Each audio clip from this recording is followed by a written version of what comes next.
కళాయి వేడి చేసుకొని పెసరపప్పును దోరగా వేయించుకోవాలి. చల్లారిన తర్వాత మిక్సీ జార్లో వేసుకొని పొడి చేసుకోవాలి.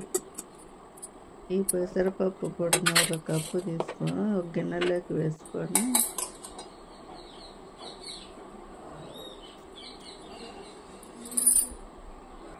కారం ఒక కప్పు, ఉప్పు 3/4 కప్పు వేసుకొని వేరుశనగ నూనె 1.5 కప్పు వేసుకొని అన్నిటినీ బాగా కలుపుకోవాలి.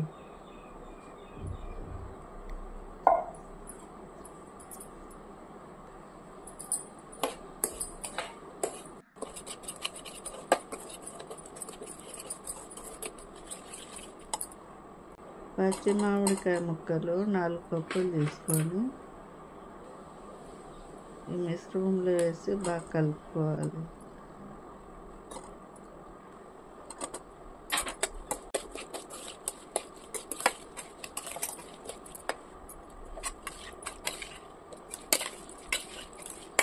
మూత పెట్టుకొని 12 గంటలు ఉంచుకోవాలి.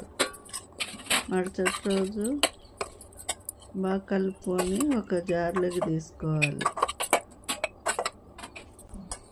పెసర ఆవకాయ రెడీ అయినది.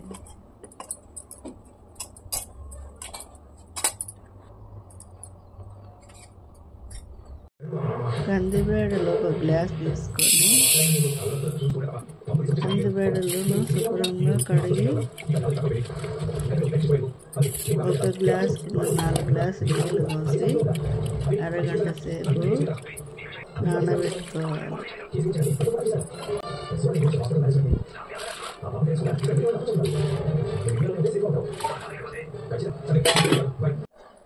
పొయ్యి మీద పెట్టుకొని ఉడికించుకోవాలి.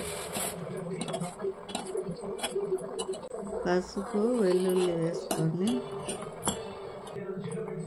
పచ్చిమిర్చి, కరివేపాకు వేసుకొని కందిబేడలు మెత్తబడే వరకు ఉడికించుకోవాలి.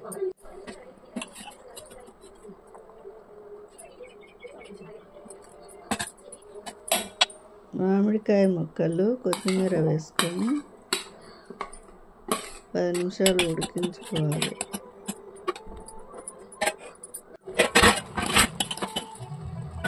ఉడికిన కందిపప్పును మెత్తగా ఎండుకోవాలి.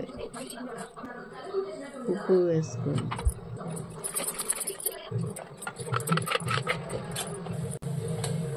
పప్పుకు తాలింపు వేసుకుంటే మామిడికాయ పప్పు రెడీ అయినది. మామిడికాయ ముక్కలను మిక్సీ జార్లో వేసుకొని వెల్లుల్లి, ఉప్పు,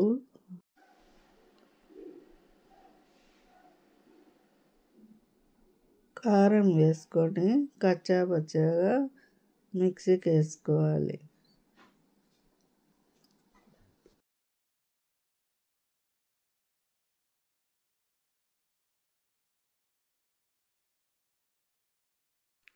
పచ్చడికి తాలింపు పెట్టుకుంటే మామిడికాయ పచ్చడి రెడీ అయినది.